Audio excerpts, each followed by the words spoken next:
So we are here to talk about digital detox, and what I will bring you, it's a reflection on the creative power of boredom. Today we'll talk to you about three topics. The first one is creativity, because of the power of boredom in the creative process. The second one is boredom, of course. And the third one is digital devices. So how these three elements actually combine together. Our creative process, being bored, and the use we do of digital devices. So, starting with the first one, what is creativity? To try to answer that question, we could take hours talking about creativity, but here I try to condense it in a few minutes. I took this description from Guilford, which is a psychologist that actually pretty much studied creativity all his life, and especially he studied divergent thinking. Basically, it's a way of thinking using all the elements in new ways. It's what is expressed in that picture, basically, in a very simple but effective way. So in that picture you can see some forks, which are usually used for eating at a table, but they're used as hangers, so out of context, for something different. And that's creativity, that's divergent thinking. And when I talk about creativity, I want to specify it's not about being an artist or painting the whole day or sometimes when we talk about creativity we can fall on that misunderstanding, but it's not actually. Creativity is something that helps us in solving problems, because we have to use what we have in our context, like forks, to find a solution for a problem we have, like having a hanger on our house, for example. So I think pretty much anybody, either on our professional or private life, we have problems we need to solve. And that's why divergent thinking and creativity are so important in our everyday life. Second point is boredom.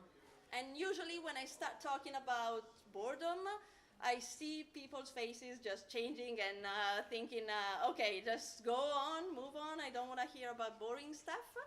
I can understand it, but of course I'm here to prove you the opposite. Being bored is something useful in our lives. It's something that we should embrace and look for it. Not all the time, of course, because we need also to have fun moments, to have other type of feelings also in our daily life. But what I find is that actually we try to escape boredom in our everyday life.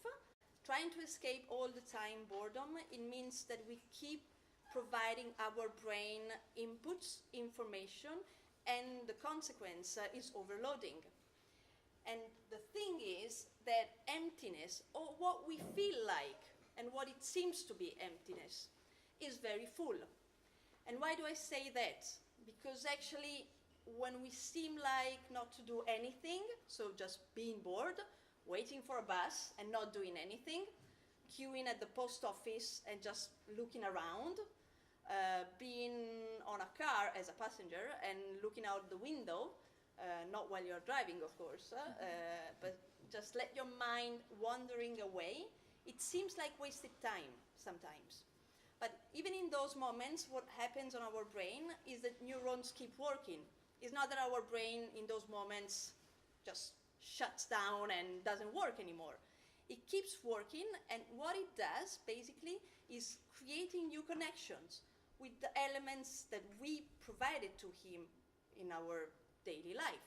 And when I talk about information that we provided to it, to our brain, I mean what we see around, what we smell, what we feel on our skin, what we think, everything. So we need that time to process all the information that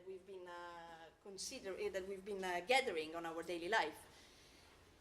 So, coming to the third topic, digital devices. I'm a real fan of digital devices, so I'm here, of course, talking about digital detox, but I believe in the power of digital devices, absolutely. The point is how we use it. And here I show you what we call digital multitasking.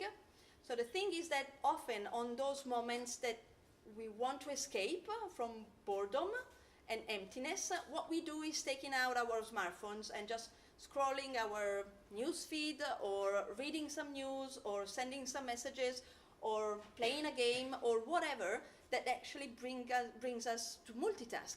Because we send a message while we're walking, or we reply to an email while we are on a meeting, or these kind of little things. And our brain actually is not designed for multitask. So it seems in those moments simply jumps from one task to the other, but it's not that we can do two things at a time. We simply stress our brain in jumping from the message to whatever we are seeing around the world. And that's actually what stresses our brains out.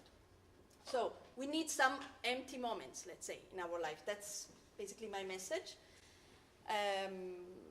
I found this picture about the moon. So the first time Americans arrived on the moon soil. And why I brought it here? For a simple reason.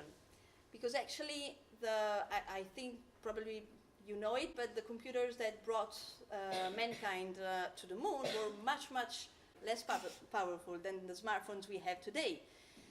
And the paradox here, to me at least, is that with less power we were able to go to the moon, and now with more power we just entertain ourselves.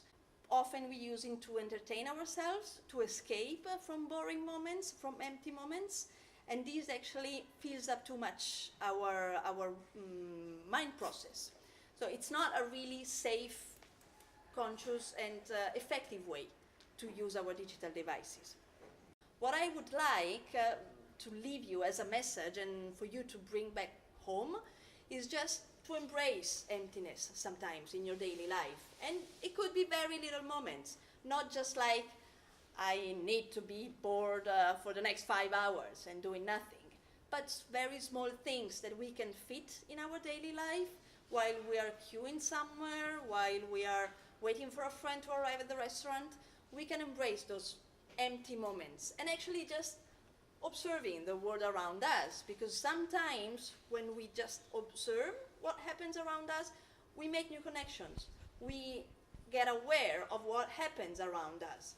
And when we are stuck on our digital devices, basically we're not. So just embrace some emptiness sometimes in your life. That's what I would like to leave you with. Thank you very much. Woo.